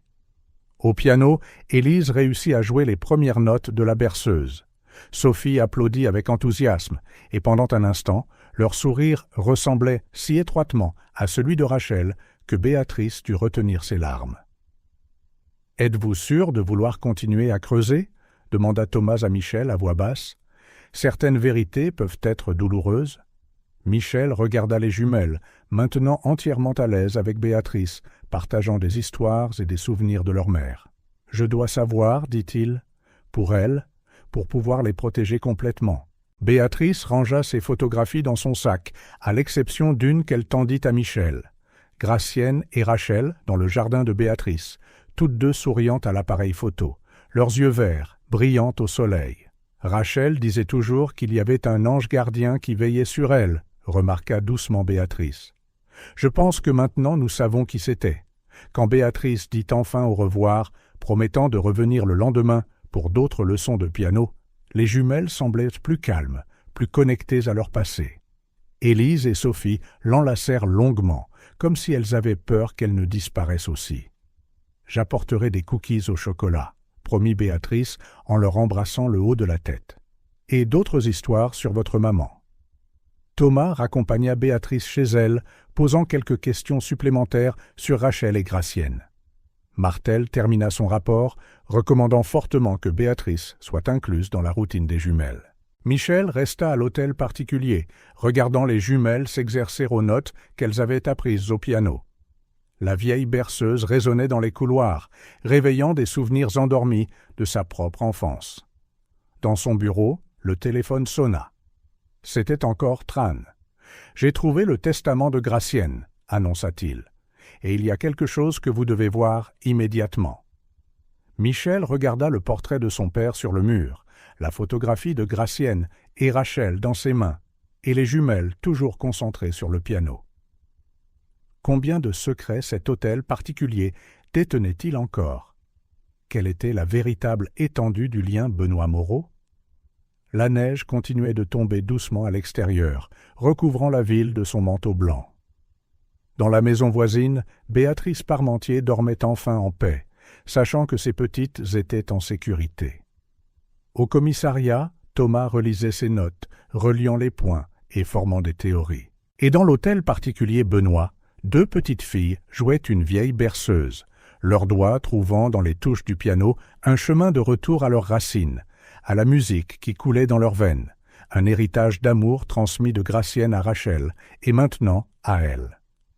Michel regarda les filles encore quelques instants avant de monter à son bureau. Le testament de Gracienne pourrait contenir les réponses qu'il cherchait, mais il pourrait aussi tout changer. Alors qu'il décrochait le téléphone pour répondre à l'appel de Tran, la berceuse continuait de résonner dans l'hôtel particulier, comme un fil invisible reliant le passé et le présent, les secrets et les vérités, les pertes et les nouveaux départs. Sur son bureau, la photographie de Gracienne et Rachel lui souriait, les mêmes yeux verts brillants maintenant sur les visages d'Élise et Sophie. Quelle que soit la révélation du testament, une chose était certaine, les jumelles avaient enfin trouvé leur chemin vers la maison. Il était 3 heures du matin lorsque Michel découvrit l'irrégularité dans le lambris derrière la bibliothèque. Il remettait quelques livres qu'il avait consultés lorsqu'il remarqua un désalignement presque imperceptible dans les planches de chêne foncé qui tapissaient le mur. Ses doigts parcoururent la surface polie jusqu'à ce qu'il trouve une petite protubérance. Le cœur battant, il appuya dessus et entendit un léger déclic. Le panneau glissa d'1 pouce, révélant un coffre-fort caché. « Papa » murmura-t-il, « encore des secrets. » La combinaison ne fut pas difficile à deviner. C'était la date de naissance de sa mère, quelque chose que Charles-Édouard Benoît utilisait souvent. Le coffre-fort s'ouvrit avec un grincement métallique, révélant des documents soigneusement empilés et une boîte de photographies. La première image qu'il prit lui coupa le souffle. Elle montrait son père, très jeune, peut-être au début de la vingtaine, enlaçant Gracienne Moreau dans un jardin qu'il ne reconnaissait pas. Tous deux souriaient d'une manière que Michel n'avait jamais vue sur aucune autre photo de Charles-Édouard Benoît. Authentique, insouciante, pleine de vie. Mais ce sont les documents qui retinrent vraiment son attention. C'étaient des brouillons de documents juridiques du début des années 90, tous inachevés. L'un d'eux, en particulier, fit trembler ses mains. Reconnaissance de paternité. Je, Charles-Édouard Benoît, en pleine possession de mes facultés mentales, reconnais par la présente comme ma fille légitime, Rachel Anne Dubois. Le document n'était pas signé, une version préliminaire jamais finalisée. Michel s'effondra dans le vieux fauteuil en cuir de son père, son esprit tourbillonnant sous les implications de cette découverte. À l'étage, Élise et Sophie dormaient paisiblement, inconscientes des révélations qui se déroulaient en bas. Depuis que Béatrice Parmentier était entrée dans leur vie, ramenant des souvenirs et des histoires de leur mère, les jumelles semblaient plus ancrées, plus en paix. Michel prit son téléphone, ignorant l'heure tardive. « Tran, j'ai besoin que vous fassiez autre chose pour moi. c'est à propos d'un test ADN. Le lendemain, Sophie Martel arriva pour son évaluation hebdomadaire, trouvant les jumelles dans la véranda avec Béatrice. Élise s'exerçait au piano, tandis que Sophie dessinait une scène de vie domestique qui aurait semblé impossible quelques semaines auparavant. Leurs progrès sont extraordinaires, nota Martel en griffonnant sur ses notes. Élise parle plus, Sophie montre moins d'anxiété de séparation. Elles développent enfin des identités individuelles sans perdre leur lien spécial. Béatrice, supervisant la pratique du piano d'Élise, sourit fièrement. Rachel serait si heureuse. Les filles redeviennent ce qu'elles étaient avant l'accident. C'est alors que quelque chose d'inattendu se produisit. Élise arrêta de jouer brusquement, se tournant vers Michel, qui venait d'entrer dans la pièce. « Oncle Michel » appela-t-elle naturellement, comme si elle l'avait toujours appelé ainsi. « Viens écouter la nouvelle chanson. » Le temps sembla se figer dans la pièce. Sophie Martel leva les yeux de son presse-papier. Béatrice retint son souffle. Et Michel sentit son cœur bondir. Sophie, qui était concentrée sur son dessin, se tourna également. « Oui, oncle Michel, Élise a appris toute la chanson que maman jouait. » Martel observa la scène attentivement, notant comment le terme « oncle » avait émergé spontanément, sans incitation. Dans ses notes, elle écrivit « Développement significatif ». Les jumelles semblent reconnaître intuitivement des liens familiaux plus profonds. Plus tard dans la journée, Michel reçut une enveloppe discrète du laboratoire. Enfermé dans son bureau, ses mains tremblaient en lisant les résultats de l'ADN, comparant les échantillons de lui et des jumelles. Les termes scientifiques et les chiffres se brouillèrent devant ses yeux, mais une ligne se détacha en toute clarté. Probabilité de relation avinculaire. Oncle-nièce. 99,9%. Rachel était vraiment sa sœur, sa demi-sœur. Le poids de cette confirmation le frappa comme une vague. Les souvenirs commencèrent à s'emboîter. Les paiements secrets, les propriétés cachées, la façon dont son père demandait occasionnellement des nouvelles de cette jeune professeure de musique avec un intérêt qui avait maintenant un sens douloureux. « Monsieur Benoît ?» Béatrice frappa doucement à la porte. « Les filles demandent si vous voulez vous joindre à nous pour le déjeuner. »« Béatrice » appela-t-il, la voix rauque. « S'il vous plaît, entrez. Nous devons parler. » La femme âgée entra immédiatement, remarquant la pâleur de Michel et les papiers éparpillés sur son bureau. Ses yeux vifs prirent note des vieilles photographies, des documents juridiques, de l'enveloppe du laboratoire. « Vous avez découvert, n'est-ce pas ?» demanda-t-elle doucement. Michel leva les yeux, surpris. « Vous saviez ?»« Pas avec certitude, » dit Béatrice en s'asseyant. Mais Rachel, elle avait tellement de traits des Benoît. Le même sourire réservé, la même posture posée. Et ses yeux, oui, ils étaient ceux de Gracienne, mais il y avait autre chose en eux. « Pourquoi mon père n'a-t-il jamais » commença Michel, sa voix s'éteignant. « Les temps étaient différents, » soupira Béatrice. Gracienne a compris cela. Elle aimait trop sa fille pour l'exposer au scandale. « Et votre père ?» Eh bien, il a fait ce qu'il a pu, de la seule manière qu'il connaissait. Michel se passa les mains sur le visage, essayant d'organiser ses pensées. « Je dois le dire à Sophie Martel. Les implications juridiques pour la garde ? Ce sont vos nièces, termina doucement Béatrice. Elles l'ont toujours été. » En bas, le piano résonna de nouveau. Élise pratiquait la berceuse que Rachel jouait. Sophie chantait doucement, sa voix enfantine se mêlant à la mélodie. « Comment leur dire ?» demanda Michel, plus à lui-même qu'à Béatrice. « Elles le savent déjà, d'une certaine manière, » sourit Béatrice. « N'avez-vous pas entendu comment elles vous ont appelé aujourd'hui ? Les enfants ont une sagesse que nous, adultes, ne saisissons souvent pas. » Martel reçut la nouvelle à son bureau le lendemain matin. Michel apporta tous les documents, le test ADN, les papiers du coffre-fort, les vieilles photographies. « Cela change considérablement le paysage juridique, » dit-elle en les examinant. « Un lien familial direct, plus toutes ces preuves de l'intention de votre père de reconnaître Rachel. Je veux poursuivre la garde permanente, » déclara Michel. « Pas seulement en tant que tuteur légal, mais en tant que leur oncle. » Martel prit d'autres notes. Je vais réécrire tous les rapports à la lumière de ces nouvelles découvertes. La stabilité émotionnelle que les filles montrent, ainsi qu'un lien familial prouvé. Il y a une chose de plus, interrompit Michel, sortant un autre document de son dossier. Je veux enregistrer officiellement Élise et Sophie comme des Benoît. Mon père avait l'intention de le faire pour Rachel. Le moins que je puisse faire maintenant, c'est de finir ce qu'il a commencé.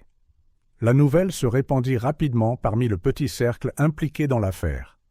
Thomas reçut les documents à son bureau au commissariat, un sourire satisfait traversant son visage alors que les pièces tombaient enfin en place.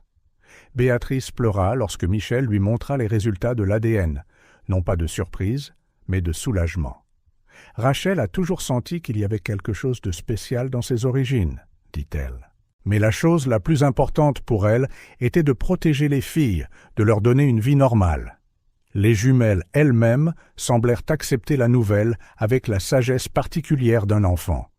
Quand Michel s'assit enfin avec elles pour leur expliquer, en termes simples et adaptés à leur âge, leur relation, Élise se contenta de sourire. « Nous savions déjà que tu faisais partie de la famille », déclara Sophie avec une simplicité enfantine. Comme tante Béatrice. « Mais comment le saviez-vous » demanda Michel, vraiment curieux. Élise, jouant toujours avec les touches du piano, répondit sans lever les yeux. « Parce que parfois, tu as les yeux tristes, comme maman. » Cette observation frappa profondément Michel. Combien de fois Rachel avait-elle dû se regarder dans le miroir, voyant des traits qu'elle ne comprenait pas entièrement, portant des questions qu'elle n'avait jamais osé poser. Le processus juridique avança étonnamment vite, soutenu par les rapports positifs de Martel et les preuves documentaires substantielles. Le juge en charge de l'affaire était particulièrement intéressé par l'histoire de la famille. Après avoir examiné les vieilles photos et les documents trouvés dans le coffre-fort, il remarqua lors d'une audience préliminaire. C'est comme si Charles-Édouard Benoît préparait le terrain. Tous ces documents, bien que jamais finalisés, montrent clairement une intention de reconnaissance. Michel luttait avec ses propres démons alors que le processus avançait. Tard dans la nuit, après que les filles se fussent endormies, il passait des heures dans le bureau de son père, relisant de vieilles lettres, examinant des photographies, essayant de comprendre les choix que Charles-Édouard Benoît avait faits. « Il aimait Gracienne », lui dit Béatrice un soir, le trouvant perdu dans ses pensées. Et il aimait Rachel aussi, à sa manière. Parfois, l'amour doit se cacher pour protéger ceux que nous chérissons. Les semaines se transformèrent en mois. L'hôtel particulier Benoît prit une nouvelle vie grâce aux rires des jumelles, aux leçons de piano de Béatrice et aux visites régulières de Thomas et Martel, qui étaient maintenant plus des amis que des superviseurs. Élise et Sophie s'épanouirent, visiblement. Le traumatisme de la perte de Rachel était toujours là, bien sûr, mais il coexistait maintenant avec de nouveaux souvenirs heureux en cours de création, une famille se renforçant, des racines s'enfonçant plus profondément. « Elles sont autant des Benoît que des Moreau », commenta Michel un après-midi, regardant les jumelles jouer dans le jardin. « C'est peut-être pour ça qu'elles se sont adaptées si naturellement ici. Le sang reconnaît le sang. » Martel, menant sa dernière évaluation officielle, sourit. « Ce n'est pas seulement le sang, Michel, c'est l'amour. Le même amour que Gracienne avait pour Rachel, que Rachel avait pour ses filles, et que vous avez maintenant pour vos nièces. » Le jour où la garde permanente fut officiellement accordée, l'hôtel particulier Benoît organisa une petite célébration. Béatrice prépara ses fameux cookies au chocolat, Thomas apporta des ballons, et Martel arriva avec un gâteau décoré de notes de musique. Dans un moment calme pendant la fête, Michel trouva une vieille photographie particulière de Gracienne et de son père. Ils étaient tous les deux jeunes, souriant dans un jardin lointain où tout avait commencé. À côté se trouvait une image récente des jumelles, au même endroit, libre de secrets et de tristesse. « On l'a fait, papa » murmura-t-il à la photo. « On a enfin fait ce qu'il fallait. »« Oncle Michel » la voix d'Élise appela depuis la salle de musique. « Viens voir, Sophie a appris une nouvelle chanson. » Michel sourit, rangeant la photo. Le passé avait ses secrets et ses chagrins, mais le présent regorgeait de possibilités. Élise et Sophie n'étaient pas seulement ses nièces par le sang, elles étaient ses nièces par choix, par amour, par destin. Alors qu'il se dirigeait vers la salle de musique où Sophie tapotait fièrement une nouvelle mélodie au piano et Élise l'encourageait, Michel sentit une paix qu'il n'avait pas connue depuis qu'il avait trouvé les jumelles cette nuit enneigée. L'hôtel particulier Benoît, qui pendant si longtemps avait gardé des secrets et des ombres, résonnait maintenant de musique et de rire. Gracienne et Rachel, où qu'elles soient, souriaient sûrement. Et Charles-Édouard Benoît, peut-être.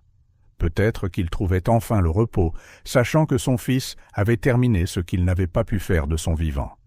Béatrice observait tout cela, avec des yeux sages et fatigués, son cœur en paix pour avoir tenu sa promesse à Rachel. Les filles étaient en sécurité, aimées et, plus important encore, à la maison, exactement là où elles avaient toujours été censées être. La neige se mit à tomber dehors, tout comme cette première nuit où Michel avait trouvé les jumelles. Mais maintenant, au lieu de la peur et de l'incertitude, il n'y avait que la calme certitude que certaines histoires, peu importe le temps qu'elles prennent, finissent par trouver une fin heureuse. Élise termina sa musique avec une fioriture dramatique, faisant rire tout le monde. Sophie courut pour serrer sa sœur dans ses bras, et Michel sentit des larmes piquer ses yeux, des larmes de joie, de responsabilité et d'amour. « Venez ici, » dit-il en ouvrant les bras. Les jumelles coururent dans son étreinte, et pendant un instant, tout était parfaitement bien dans le monde. Elles étaient des Benoît, elles étaient des Moreau, elles étaient simplement et complètement une famille. Et alors que la neige continuait de tomber dehors, enveloppant la ville d'un manteau blanc, l'hôtel particulier Benoît abritait non seulement une famille réunie, mais aussi la preuve vivante que certains secrets, une fois révélés, peuvent guérir de vieilles blessures et créer de nouveaux commencements. Michel savait qu'il y avait encore beaucoup à découvrir, beaucoup à comprendre sur le passé. Mais maintenant, avec Élise et Sophie en sécurité dans ses bras, avec Béatrice souriant au piano, et Thomas et Martel célébrant tranquillement en arrière-plan, il réalisa que certaines vérités sont simples. La famille est la famille. L'amour est l'amour. Et parfois, le destin a une façon surprenante de réparer les torts du passé. Sophie Martel ajusta ses lunettes en terminant son rapport final sur l'affaire Benoît Dubois. Ses mains planèrent un instant au-dessus du clavier, alors qu'elle choisissait ses derniers mots.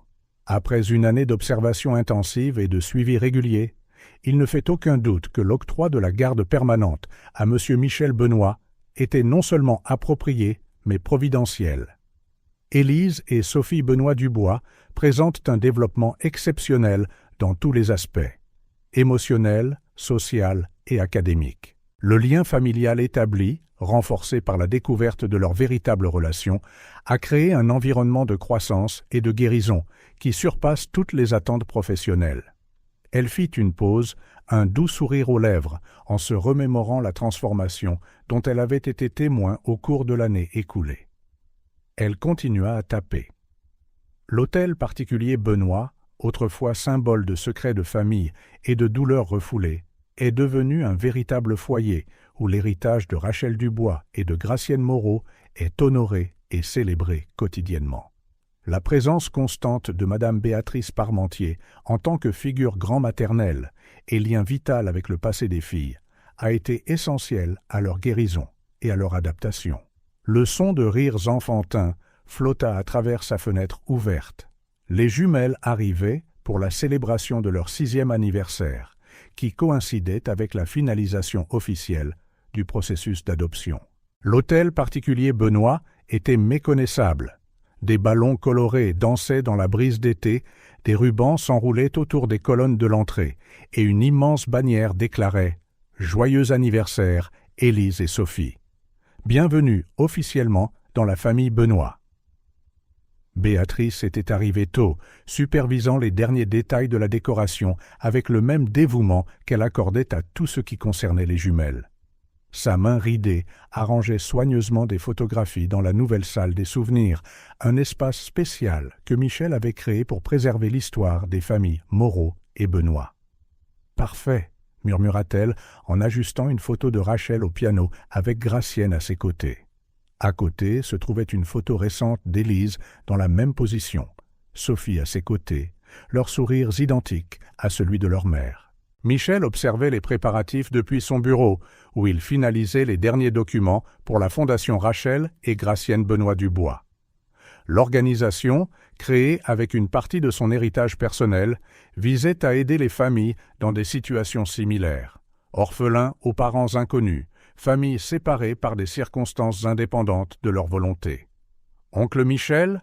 La voix d'Élise appela depuis la cour. « Viens voir ce qu'on a trouvé. » Il sourit, rangeant les papiers. Il était toujours étonné de voir à quel point le titre d'oncle lui semblait naturel maintenant, comme si son destin avait toujours été de remplir ce rôle dans la vie des filles. Dans le jardin, Élise et Sophie avaient découvert une vieille balançoire cachée parmi les arbres centenaires. Michel la reconnut immédiatement. C'était la même balançoire que sur certaines des vieilles photos, où une jeune Gracienne poussait une petite Rachel. « On peut la réparer ?» demanda Sophie, ses yeux verts, les yeux des Moreau, les yeux des Benoît, brillants d'anticipation. « Bien sûr, » répondit-il en examinant les cordes usées. « Nous en ferons un projet familial. » Chaque fois qu'il disait famille, son cœur se remplissait à ras-bord. En l'espace d'1 an, l'hôtel particulier était passé d'un lieu formel et plutôt froid à un véritable foyer. Les couloirs autrefois silencieux résonnaient maintenant de musique et de rire. La véranda était devenue une salle de musique où Béatrice supervisait la pratique quotidienne du piano. La salle des souvenirs était particulièrement significative. Michel avait personnellement supervisé son aménagement, créant une chronologie visuelle qui commençait avec les premières photos de Gracienne à l'hôtel particulier, passait par la vie de Rachel et culminait dans le présent avec les jumelles. C'était un témoignage vivant de la façon dont l'amour, même contraint dans l'ombre par les normes de son temps, trouvait des moyens de survivre et de s'épanouir à travers les générations. « Les invités d'honneur sont là », annonça la voix de Thomas depuis l'entrée du jardin. L'inspectrice, maintenant une amie proche de la famille, portait une énorme boîte cadeau. Élise et Sophie coururent pour la serrer dans leurs bras, leurs robes assorties, flottant dans la brise. Il y a 1 an, elles pouvaient à peine établir un contact visuel avec des étrangers. Maintenant, leurs personnalités uniques brillaient. Élise, la musicienne née, toujours prête à se produire. Sophie, l'observatrice attentive, capturant le monde dans ses dessins de plus en plus élaborés. Martel arriva peu après, portant son rapport final dans un élégant dossier. « Où est l'homme du jour ?» demanda-t-elle en cherchant Michel du regard. « Ici, » répondit-il en sortant du jardin avec des feuilles dans les cheveux, un effet secondaire de la vérification de la vieille balançoire. La cérémonie d'adoption serait simple, juste une formalité légale pour confirmer ce que tout le monde savait déjà dans son cœur. Mais Michel avait insisté pour célébrer correctement en faisant une fête d'anniversaire mémorable pour les jumelles. Béatrice conduisit tout le monde dans la salle des souvenirs avant le début des festivités officielles. C'était une tradition qu'elle avait établie, quelques moments calmes de réflexion et de gratitude avant chaque célébration familiale. « Rachel serait si fière, » dit-elle, la voix tremblante d'émotion. « Et Gracienne ?»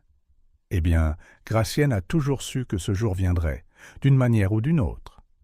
Les murs de la pièce racontèrent l'histoire en silence. Photographies, lettres, coupures de presse, toutes soigneusement conservées et exposées. Dans un coin spécial reposait le vieux test ADN inachevé de Charles-Édouard Benoît, côte à côte avec le nouveau qui confirmait enfin ce qu'il n'avait jamais pu faire. « Ce n'est que le début », murmura Michel en regardant les jumelles explorer les souvenirs avec un sentiment de révérence familiale. La Fondation Rachel et Gracienne commence ses opérations le mois prochain. Nous aiderons d'autres familles à se reconnecter, à guérir de vieilles blessures. Martel sourit, se souvenant de sa prudence initiale à propos de l'affaire. Vous savez, de toutes mes années de travail social, je n'ai jamais vu une histoire comme celle-ci. C'est comme si chaque pièce du puzzle attendait le bon moment pour s'emboîter. La fête qui suivit fut une célébration de la vie, de l'amour et de la famille au sens le plus vrai du terme. Élise et Sophie soufflèrent leurs bougies d'anniversaire, décorées de notes de musique et de pinceaux, représentant leurs passions individuelles. Béatrice servit ses désormais indispensables cookies au chocolat. Alors que les invités célébraient, Michel se retrouva à retourner dans la salle des souvenirs. Ses yeux tombèrent sur une photo particulière. Gracienne et Charles-Édouard, jeunes et souriants, dans ce jardin lointain. À côté se trouvait une photo récente des jumelles au même endroit, leur sourire libre de secret ou de tristesse. « On l'a fait, papa », murmura-t-il à la photographie. « On a enfin fait ce qu'il fallait. » Béatrice le trouva là, ses yeux sages, comprenant le moment sans mots. « Vous savez, dit-elle doucement, Rachel disait qu'il y avait des anges qui veillaient sur ses filles. Je pense qu'elle avait raison. Elle ne savait juste pas que les anges étaient leur propre famille, attendant d'être révélés. » Du jardin, la voix d'Élise appela. « Oncle Michel, tante Béatrice, venez. Sophie veut montrer à tout le monde ses nouveaux dessins. » L'après-midi se passa dans une célébration paisible de la famille et de l'amitié. Thomas partagea des histoires de ses années en tant qu'inspectrice, revenant continuellement sur la façon dont cette affaire avait touché son cœur d'une manière unique. Martel, détendue et souriante, se sentait loin de l'assistante sociale formelle qui avait franchi les portes de l'hôtel particulier pour la première fois. Alors que le soleil commençait à se coucher, peignant le ciel de rose et d'or, les jumelles demandèrent à jouer quelque chose au piano. C'était de nouveau la vieille berceuse, celle que Rachel leur avait apprise, que Gracienne avait transmise, et qui vivait maintenant dans une autre génération. Michel regardait ses nièces au piano, leurs petits doigts dansant sur les touches avec une confiance croissante. Béatrice essuya discrètement une larme, et même Thomas et Martel semblèrent émus par la performance. La musique résonna dans l'hôtel particulier Benoît, non plus comme une complainte du passé, mais comme une célébration du présent et une promesse pour l'avenir. Les murs qui avaient autrefois gardé tant de secrets embrassaient maintenant une famille guérie et unie. À Rachel et Gracienne, trinqua silencieusement Michel avec son verre à la fin de la musique. « À la famille », ajouta doucement Béatrice. Élise et Sophie coururent pour serrer leur oncle dans leurs bras, leur rire se mêlant à la dernière note résonnante du piano. Et à ce moment-là, dans l'hôtel particulier Benoît Dubois, il n'y avait plus de secret, plus de douleur, seulement l'amour, seulement la famille, seulement la douce aube d'un nouveau chapitre de leur vie. Martel conclut son rapport final avec une dernière note. L'affaire Benoît Dubois nous rappelle que la famille n'est pas seulement une question de sang ou de papiers légaux. C'est une question d'amour, d'acceptation et de courage d'affronter le passé pour construire un avenir meilleur. Élise et Sophie ont trouvé non seulement un foyer, mais leur véritable place dans le monde, exactement là où elles ont toujours été censées être. Et ainsi, alors que la nuit tombait doucement sur l'hôtel particulier, une famille célébrait non seulement un anniversaire ou une adoption officielle, mais le triomphe de l'amour sur les ombres du passé, la victoire de la vérité sur les secrets, et la manière miraculeuse dont les cœurs, même séparés par les circonstances et le temps, peuvent enfin trouver leur chemin vers la maison.